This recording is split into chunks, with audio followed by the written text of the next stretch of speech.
এইবার আমরা আজকে বায়ারসার বাজার গরু কিনতে যাম। বায়ারসার বাজার ভালো করে ওঠে। না না মামা, বায়ারসার মার্সার বুঝি না, একদম পটুয়াখালী গরু কিনতে। মামা আমরা মনে এলাকার নেতা, ঠিক আছে, আমরা মনে করো যে যদি একটা ভালো জায়গায় গরু কিনি, আম করে বসবে যে আমরা একজন ম্যাডাম।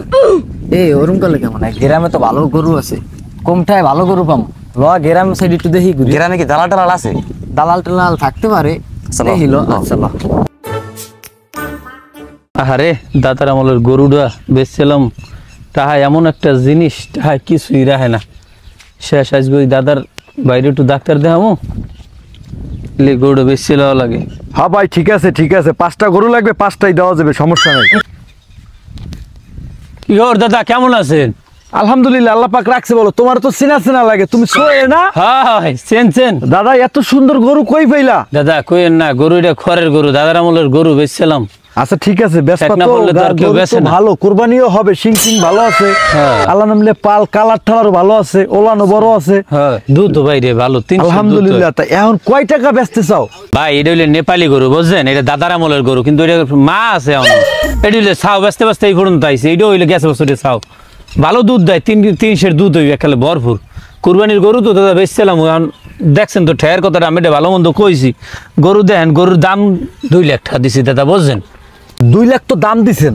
আমি যদি ভালো পাঠি আইন না, ভালো বেহারি আইন না বেচতে দিতে 2 লাখের উপরে 20-30 বেচতালে আমারটা আমারে কি দিয়ে দেবেন? আপনি যদি আর বেশি বেচতারেন সেইটা আমের। আপনি কোনো কথা কইবেন না, যা বেচা কিনা করার আমি করব। না দাদা আমি কোনো কথা। ঠিক আছে, তা থাকেন, আমি আসতেছি। ঠিক আছে দাদা, আমার কিন্তু বেশি আজকের মধ্যে দেওয়া লাগবে, বেচছিলাম কিন্তু তাড়াতাড়ি। ঠিক আছে, অপেক্ষা করেন, এত সুন্দর গরু বেচতে পারবেন, এত কোনো সমস্যা নাই। না দুধ তো ভালো দেয়। তোর দ্বারা কোন দালালের নাম্বার আছে? আসলো তো আমাদের তো ওই রশিদ দালালের নাম্বার আসলে, যে গেল বছর আর সারা দেশ মন গোস্ত হইছে। আর দোস্ত বন্ধু। হ্যালো, আসসালামু আলাইকুম দাদা। ওই গেলবার আমাকে একটা গরু কিনে দিলেন না? হ্যাঁ এবার আমাকে ভালো একটা গরু লাগবে। বড় গরু। আচ্ছা ঠিক আছে, আনতাই। শান্তি নাই রে, কি দালালি শুরু করছি, খালি কল দেয় মাইছে। আসসালামু আলাইকুম, রশিক দালাল স্পিকিং। হ্যাঁ আমি রাঙ্গাবালির সবচেয়ে বড় দালাল। হ্যাঁ কয় মন ওজনের গরু লাগবে? আছে নেপালি গরু আছে একটা, বাংলাদেশি খাবারই খায় না, ওটা নেপাল থেকে আনা হয়েছে, বংশগত গরু, প্রায় 25 বছর যাবৎ বাংলাদেশে বসবাস করতেছে। নেপালি। আচ্ছা ঠিক আছে, আসেন, আমি আসি, আসেন। হ্যাঁ দাদা, আপনি আছেন কোন জায়গায়? তাইলে আমরা ওই জায়গায় আসতেছি। আর ওই যে আপনার এই যে বড় এই নেপালি গরুটাই আমাকে লাগবে দাদা, বুঝছেন? হ্যাঁ ওইটাই লাগবে। আচ্ছা ঠিক আছে, থাকেন ওই জায়গায়, আমরা আসতেছি।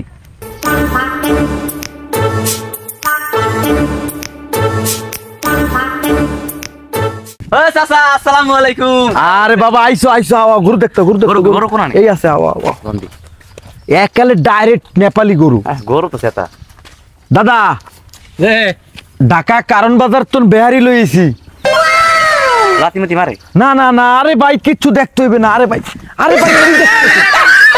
না কি দেখতেছেন? আমি যে না আপনার কত টেনশন করা লাগে? আরে ভাই দেখতে হইবে না ভাই, নেপালের গরু তো বলান ভাই। ঠিক আছে, দুধ হয় না ভালো? হ্যাঁ একা 3 সের দুধ হয় ভাই। দাদা গরু তো মাশাআল্লাহ কাল আমাকে পছন্দ হয়েছে, তাই গরুর দাম দিয়েছেন কত দাদা? দেখতেছি কমাইয়ে দি মনে কমাইয়া। আপনারা আমার তো গেলবার গরু নিছেন না, এককাল কমাই। আচ্ছা ঠিক আছে, এবার 26 মনে হইবে। দাদা এখন গরুর দাম দিছেন কত? দাদা দামের কথা একবার কইছিলাম, আমি মনে হয় হনেন নাই ওই সময়, যেহেতু গরুর দাম দিছে 2.5 লাখ টাকা। ভাই গরু তো বেচা লাগবে আমার। কয়টা দিছেন? ভাই ও কি অবস্থা হইছে? কি হইছে ভাই? হ্যাঁ আবার একটু সমস্যা আছে, বেশি চার কথা শুনলি স্টক করে। আর আপনাদের পানি আছে, পানি থাকলে একটু পানি দেন, নাক নালে জুতা থাকলে একটু সামরা জুতা হোক। হ্যাঁ কোন কি দেখলেন? গরুর দাম কইলাম না, লোকটারে মারি। হ্যাঁ ঠিক আছে সোয়াইনিয়া দাম কমা। এই দাম আমি বাবা বাঁচবো না, আমার খাড়ের মধ্যে কেমন করে। ভাই হ্যাঁ একটু ধরিয়ে নে, পরিয়ে যাও ধরছে আবার মনে একটু ঘুরে। ভাই আমি অসুস্থ হয়ে পড়ছি, একটু খারাপ নেই আমার ঘুরে ভাই, আমি দাম কমান গরুর ভাই। দাদা যে হইছে এখন একটু কমের মধ্যে লইতে তারেন আমার গরু। আপনারা বলেন, সমস্যা নেই, এই লোক ভালো, এই লোকের সাথে আমি দীর্ঘ 50 বছর ধরে গরু বেচা কিনে করি। দাদা গরু লাখ 2 দিলে হয়? দাদা দেন না যে লাখ 2 টাকা দিলে হয়? 2 লাখ টাকা কি হয় ভাই? 2 লাখ টাকা আমি নিম না, দালালের দিতে হইবে না ভাই। কথা কইলেন দালালের দেবেন মানে ভাই? দালালি খায়? আরে ভাই কইেন না, এখানে একটা গরু বেচতে দিলে একজন লোক পরিশি করলে আরে কিছু দিতে হয়। তারে দিতে হইবে না আমার অকন কি ভাই আপনি কি আমাকে ঠানি হারে দেবেন হেলিক গা ভাই আমাকে ঠা না ভাই গরুর ঠা নিয়ে দিব একটু খারান ভাই ভাই আপনি আমাকে আনছেন না হয় তাই আপনি 50,000 টাকা বেশি এবারে নাকি 2 লাখ টাকা কইছে তা আপনি 50,000 টাকা বেশি কইয়া আমাকে গরু কিনাইতেন না আপনি ভাই আমার কাছের মানুষ হইয়া ভাই আপনি আমাকে তো হাল তো গ্যাসও পারবো না আমাকে তো বেমালাটা তালা লিখাইছে কয় টাকা খাইছেন ভাই এখন তাহলে আমি একটু কইবেন যে এখন ভাই এর মধ্যে ও ভাই খান ভাই না আমি একটু কথা কই হনেন কইছেন বাজারে করে দোস্ত ভাই এখন আমের এই গরুটা যদি আমি 20-30 হাজার টাকা না খাই হ্যাঁ সামনে একটা কোরবানি আইছে সামনে একটা কোরবানি আইছে আছে বাচ্চা কাচ্চার খরচ তারপরে কোরবানির খরচ আমার নিজের তো কোরবানি দিতে হইবে এটা সোর হেড তাই এখন এই দালালি মালালি করে তো খাইতে হইবে দালালি করে আমি আপনি ভাই আমাকে নিজে তো মানুষ আপনি কই দেন একটা গরু কিনে তুমি আমার 1000-20 টাকা দিও ভাই আমি আমি এটা দিতাম ভাই কথা কই আর পোশাক এসে দেয় কি আমাকে টাকা নিয়ে তো আর এই পোশাক এসে বানাই সোর মিয়া এটা সোর মিয়া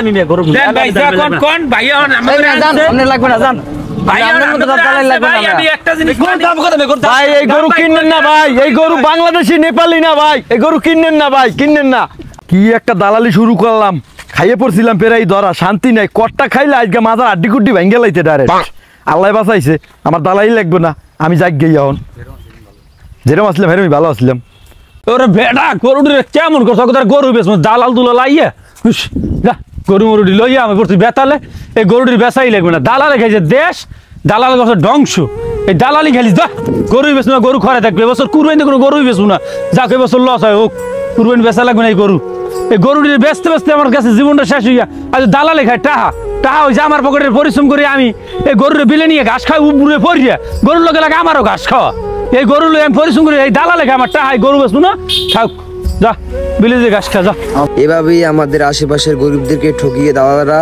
টাকা খায়। দালালদের থেকে সাবধান থাকবেন সবাই।